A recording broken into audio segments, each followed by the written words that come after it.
ايه اللي حصل لوان بانش مان؟ مان، Oh, brother, this guy stinks! انا شخص بعشق وان بانش مان من اول لما طلع اول موسم من انتاج استوديو ماد هاوس، واحد من اكتر الاستوديوهات اللي انا بعشقها في عالم الانمي. والشو كان هايب من اول حلقة لاخر حلقة، هم 12 حلقة فقط. جمدان فجمدان فجمدان في قصة جامدة، نظرة مختلفة داخل عالم السوبر هيرو، فكلنا كنا شاريين، مفيش اي مشكلة. وبعد كده تنام تصحى، الموسم الثاني نزل اخيرا. تتفرج على الموسم الثاني تحس ان الاحداث اللي اتحطت في الموسم الثاني كانت قليله حبتين، يعني ما كانش فيه حاجات كتيره بتحصل في الموسم الثاني، زائد ان واضح ان الانيميشن جودته نزلت حبتين. ولكن اي وان بانش مان رجع، احنا مبسوطين. بعد كده ايه اللي حصل؟ 6 سنين نستنى، 6 سنين علشان القصة تكمل في الانمي. 6 سنين علشان ينزل الموسم الثالث اللي هو نزل في الوقت الحالي، ونزل منه 4 حلقات من وقت تصوير الفيديو ده، 3 حلقات من وقت تصوير الفيديو ده. بص انا مش هكدب عليكم، انا ضعفت وفترة الانتظار عندي خلاص وصلت لحدها، فانا رحت قريت المانجا بتاعت وان بانش مان، ويعني حرقت على نفسي الحاجات اللي هتحصل قدام. والقصة بتاعت وان بانش مان جامدة خرافية. انا مش فاهم ازاي حاجة زي وان بانش مان بالجمدان ده وراها اسم تقيل اللي هو وان، الشخص اللي كتب وان بانش مان، اللي اوريدي اثبت ان هو عنده هيت والشهرة بنت اللذينه بتاعت وان بانش مان في العالم كله. حتى في المينستريم الناس اللي مش جواها انمي قوي كده اتفرجت على وان بانش مان وعجبهم. ناس نورميز عاديين جدا قدروا يستمتعوا بوان بانش مان. فحضرتك عندك اي بي خرافي، ليه ما يتعملوش انيميشن عدل؟ انا مش فاهم. الاستوديو اللي مسؤول على وان بانش مان السيزون الثالث هو جي سي ستاف، نفس الاستوديو اللي عمل الموسم الثاني. وعلى فكره كتير من المشاكل اللي موجوده في الكام حلقه اللي نزلت من الموسم الثالث دي كان موجود زيها في الموسم الثاني، بس اعتقد ان الناس ايه يعني غمضت عينيها وما اتكلمتش عنها كتير، عشان وقتها كنا فرحانين قوي ان وان بانش مان رجع. زائد ان ما كانش فيه تشبع في السوق لانميات كتيره عندها ستايل انيميشن خرافي. يعني اللي موجود في السوق حاليا حاجه زي تشين سا مان، حاجه زي ديمون سلاير، حاجه زي جوجيتسو كايزن. انت تتفرج على الانميات دي اي كاندي، يعني بجد حاجه خرافيه بصريا، من اجمل الحاجات اللي انت هتتفرج عليها من ناحيه انيميشن. فانت دلوقتي مستني لا وان بانش مان جمدان بقى، ده هيدخل هتشوف بقى الانيميشن خرافي في القصه الكوميديه اللي بتتحكي دي. تشوف بي ان جي بتتحرك، جارو شخصيه خرافيه، ليه جارو بياخد الديسريسبكت ده؟ انا مش فاهم. المشاكل اللي بتحصل دلوقتي في الاستوديو بتاع جي سي ستاف هي مشاكل في التحريك. يعني خلينا نوضح الموضوع ده، يعني ايه المشاكل في التحريك. انت لو شخص عادل اوكي واتفرجت على الانمي بتاع وان بانش مان الموسم الثالث، صراحة هو بصريا جامد. يعني انا لما اتفرجت على الحلقة الاولى والحلقة الثانية في البداية كده وانا قاعد بتفرج، اللي هو انا مش فاهم ليه في ضجه كبيره على الانترنت. الكلام اللي بيحصل كل حاجه شكلها جميل كده، وهي فعلا شكلها جميل. هتشوف الباك جراوند شكلها جامد، هتشوف التفاصيل بتاعت الشخصيات شكلها خرافي. بس لما نيجي للتحريك في مشكله. ده علشان التحريك او الانيميشن ذات نفسه بياخد فتره طويله جدا علشان يتعمل. فالرؤوس الكبيره في استوديو انيميشن زي جي سي ستاف، المخرج عندك الستوري بورد ارتست، الناس دول بيكونوا خبراء في المجال، بيعملوا شغل محترم جدا. الناس اللي بتعمل الانيميشن ذات نفسهم غالبا بيكونوا ناس شغالين شغل كتير جدا، وراهم 500 ألف انمي عايزين يخلصوه. معظمهم حتى ما بيعملوش فلوس كويسة من الموضوع ده، في منهم بيكونوا الناس رايحين يتدربوا وخلاص. فوارد 100% ان يكون في خنصرة في الحاجات اللي بتحصل وتطلع مش احسن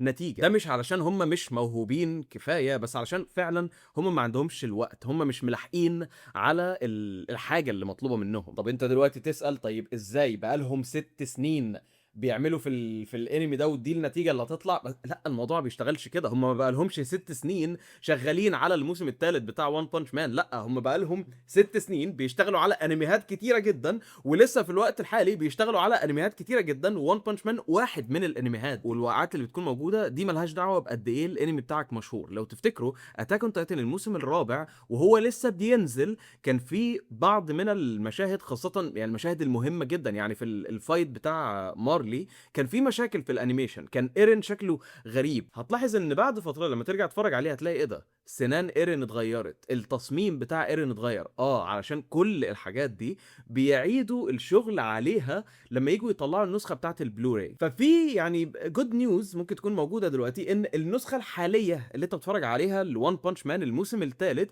دي مش النسخه النهائيه. يعني لما وان بانش مان ينزل بلوراي هتلاقي ان في كتير من الحاجات اللي تبان غريبه جدا واختيارات غريبه في الانيميشن تشوفها ان هي وحشه قوي هتتصلح بعدين، خاصه ان كل الحاجات دي بيتعمل لها ميمز بقى على النت والناس تقعد تتريق عليها. تاكد ان كل الحاجات دي بترجع للاستوديو وبيقولوا لهم صلحوا الموضوع ده، مفيش بيت هترجعه، مفيش عيله هتشوفها تاني، مفيش فلوس هتاخدها، اقعد خلص الموضوع ده دلوقتي. فترجع تتحط في نفس المعضله. هل انت عاوز تتفرج على وان بانش مان، ولا انت عاوز تستنى عشان تشوف وان بانش مان معمول له انيميشن خرافي؟ ايه، انا بحب القصه بتاعت وان بانش مان صراحه، وعايز اشوفها انيميتد باي شكل من الاشكال. وممكن عشان احنا لسه في اول كام حلقه نزلت، فمعظم الشغل اللي هم حطوه في اخر الحلقات اللي هتنزل، فهنستنى ونشوف. بس الفكره ان الحلقه اللي لسه متفرج عليها حالا هم اتكلموا على نقطه مهمه جدا في منتهى الاهميه للقصه بتاعت وان بانش مان، وهي الفكره بتاعت الليميتر، ان سايتاما عرف يشيل الليميتر بتاعه. يعني من الاخر احنا عرفنا السر ورا قوة سايتاما اخيرا، ولكن هي كانت محطوطة في حلقة ميد، الفايت اللي كان فيها ميد في ريبيت للاكشن اللي عمال بيحصل، فاكيد ده بيسيب طعم سيء في بقك. لو انتوا عايزين حاجة يكون طعمها احلى في بقك ممكن تروحوا تشتروا متى من drinkherbanao.com.